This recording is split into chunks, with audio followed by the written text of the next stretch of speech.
आज हम चर्चा करने जा रहे हैं महाराष्ट्र के बारे में। आपको पता है कि 20 नवंबर को महाराष्ट्र में चुनाव होते हैं, वोटिंग की जाती है, 23 नवंबर को नतीजे आते हैं और 5 दिसंबर को मुख्यमंत्री पद की और मुख्यमंत्री पद की शपथ ले ली जाती है। लेकिन उसके बाद में भी अभी तक मंत्रिमंडल का विस्तार नहीं हो पा रहा था। यानी कल 15 दिसंबर को मंत्रियों की लिस्ट सामने आ गई कि शिवसेना से इतने और बीजेपी से इतने और जो है अजीत पवार के गुट से इतने मंत्री बनाए जाएंगे, जिसमें बीजेपी से 19 विधायकों के नाम शामिल हैं। वहीं पर 11 जो है एकनाथ शिंदे गुट के शिवसेना से शामिल हैं, तो वहीं एनसीपी से जो है अजीत पवार के 11 विधायकों के नाम शामिल हैं। ऐसे में अब सबसे बड़ा सवाल ये बन रहा है कि अजीत पवार की पार्टी से एक मुस्लिम चेहरे को भी कैबिनेट में जगह दी गई है, जिसका नाम है हसन मुशर्रफ। और इन सबको लेकर के क्या है, सियासी अटकलें और भी तेज हो गई हैं। कुछ बीजेपी विधायक जो हैं इसका विरोध कर रहे हैं, तो वहीं पे एकनाथ शिंदे खुद इसका विरोध कर रहे हैं कि कैबिनेट में मुस्लिम चेहरे को जगह आखिर क्यों दी गई। क्योंकि आपने देखा होगा कि जब चुनाव प्रचार के दौरान भी अजीत पवार ने किसी की बात को नहीं माना था। एनडीए ने, बीजेपी के कई विधायकों ने जो है अजीत पवार के टिकट बंटवारे को लेकर सवाल उठाए थे, जिसमें नवाब मलिक का नाम खास तौर से था, बाबा सिद्दीकी के बेटे का नाम भी शामिल था। उसमें कई ऐसे मुस्लिम चेहरे थे जिनको लेकर के सवाल उठाए गए थे। इन सब के बावजूद अजीत पवार ने किसी की बात को नहीं सुना, बल्कि उन्होंने अपने मन की बात को सुना और कई उम्मीदवारों को मैदान में उतारा। उसमें से कुछ उम्मीदवार जीत करके भी आए, जिसमें से हसन मुशर्रफ का नाम भी शामिल है। हसन मुशर्रफ को अब कैबिनेट में जगह दी जाने के बाद में अटकलों का बाजार अब तेज हो गया है, नाराजगियां बढ़ती जा रही हैं। ऐसे में अब यह है कि एकनाथ शिंदे के साथ बने रहते हैं या नहीं बने रहते हैं, और जो बीजेपी के विधायक हैं जो हसन मुशर्रफ को लेकर सवाल उठा रहे हैं, क्या वो भी बीजेपी का दामन छोड़ सकते हैं। इन सब बातों को चर्चा करने के लिए मेरे सहयोगी राहुल जी मेरे साथ में हैं, तो इन सब बातों को लेकर हम चर्चा करेंगे। राहुल जी, ये बताइए कि हसन मुशर्रफ को जो है देवेंद्र फडणवीस की सरकार में मंत्री बनाया गया है।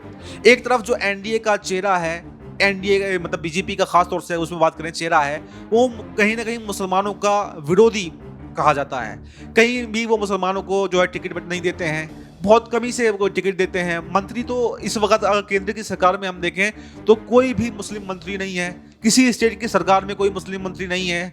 तो फिर ऐसे में महायुति की सरकार में महाराष्ट्र में मुस्लिम नेता का मंत्री बनना, इसको आप कैसा देखते हैं? देखिए, मैं थोड़ा सा यहाँ पर ये बताना चाहूँगा कि बीजेपी में 2 बड़े चेहरे हैं जो मुस्लिम पद पर हैं। वो मुस्लिम हैं और उन्हें बीजेपी ने मौका भी दिया है, वो केंद्रीय मंत्री भी उन्होंने वो पद पर रहे हैं। और देखिए, सबसे बड़ी बात, मैं मुख्तार अब्बास नकवी का जिक्र करना चाहूँगा, शहनवाज हुसैन का जिक्र मैं करना चाहूँगा।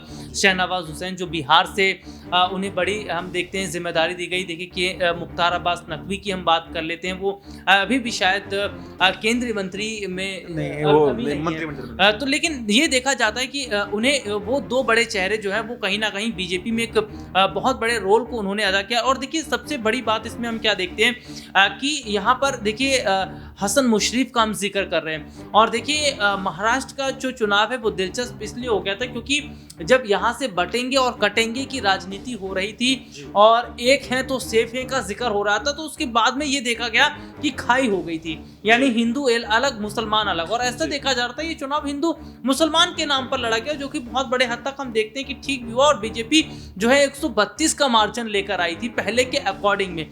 तो यहाँ पर ये देखा जा रहा है कि जो एक नए चेहरे जो है हसन मुशर्रफ, उन्हें जगह दी गई है।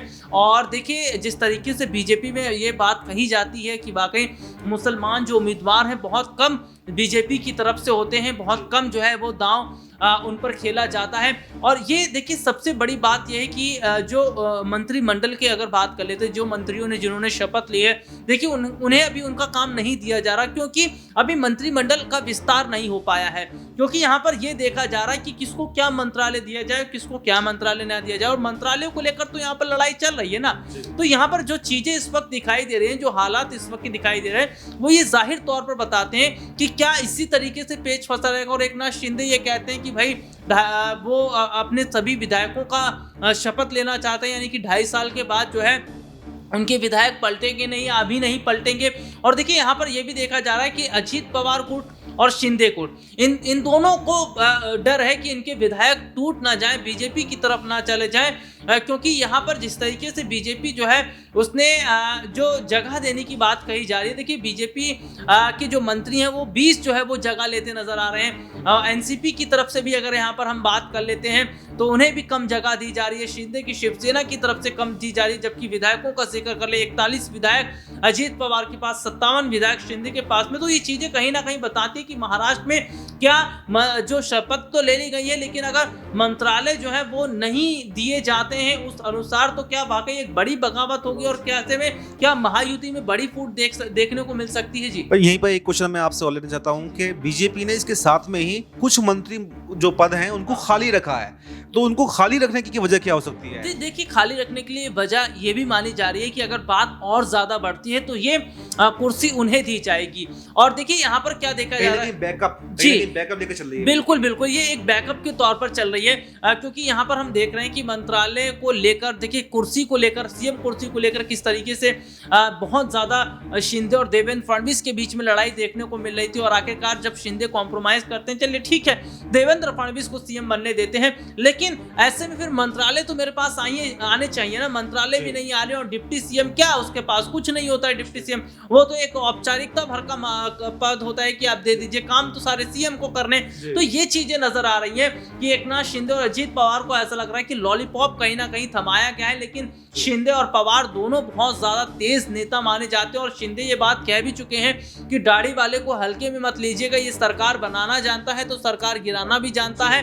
और एक मंच से अगर एकनाथ शिंदे अजीत पवार को लेकर ये कहते हैं कि दादा जो है हमारे इन्हें सुबह और भी शपथ लेने की आदत है, शाम को भी शपथ लेने की आदत है, तो बहुत कुछ बयां कर चुके हैं एकनाथ शिंदे।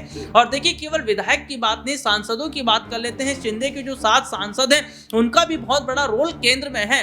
तो ऐसे में अगर शिंदे के ये जो सांसद हैं ये भी अगर कहीं ना कहीं समर्थन वापस ले लेते हैं तो मुश्किलें सीधे तौर पर बीजेपी के लिए केंद्र में भी बढ़ती नजर आएंगी। जी बिल्कुल, जैसे कि हमारे सहयोगी ने बताया कि अगर शिंदे को कम आंकना बिल्कुल नहीं चाहिए बीजेपी को, क्योंकि शिंदे के पास 7 सांसद जो हैं वो केंद्र में भी हैं, और अगर वो समर्थन अपना केंद्र से वापस ले लेते हैं तो बीजेपी को कहीं ना कहीं बड़ा नुकसान हो सकता है। हालांकि अगर महाराष्ट्र की बात करें तो महाराष्ट्र में बीजेपी सक्षम है सरकार बनाने में। उनको सिर्फ मतलब अगर 5 उनके पास निर्दलीय विधायकों का समर्थन है, 132 उनके खुद के विधायक हैं, इस हिसाब से अगर देखें तो मुश्किल से 8 से 10 विधायकों की उनको ज़रूरत है, जो कि ज़्यादा नहीं है। वो कहीं से भी इतना इंतजाम कर सकते हैं क्योंकि गठजोड़ में वो माहिर माने जाते हैं। लेकिन ऐसे में केंद्र में वो अल्पमत में है, केंद्र में उनके पास सिर्फ 240 विधायक हैं, जबकि बहुमत में 272 विधायकों की ज़रूरत होती है। तो इस बार अगर केंद्र में एकनाथ शिंदे अपना समर्थन वापस ले लेते हैं तो कहीं ना कहीं बीजेपी को बड़ा नुकसान हो सकता है, और इससे सत्ता जो केंद्र की है, नरेंद्र मोदी की जो कुर्सी है वो पूरी की पूरी जा सकती है। और अगर केंद्र की सत्ता एक बार बीजेपी के हाथ से चली गई तो ये सबको पता है कि फिर वापस सत्ता की केंद्र की सत्ता में लौटना नरेंद्र मोदी के लिए काफी मुश्किल हो सकता है। शायद यही सब सोचकर अभी बैठकों का दौर जारी है, और जो टाइम लिया जा रहा है, जो टाइम को खींचा जा रहा है, ये इसलिए लिया जा रहा है ताकि शिंदे को, अजीत पवार को खुश किया जा सके। चाहे उनको छोटे मंत्रालय दिए जाएं या बड़े मंत्रालय दिए जाएं, लेकिन कहीं ना कहीं उनको खुश जरूर रखा जाएगा। यही सब जो है बीजेपी के केंद्रीय नेतृत्व की मंशा है। फिलहाल इस खबर में इतना ही।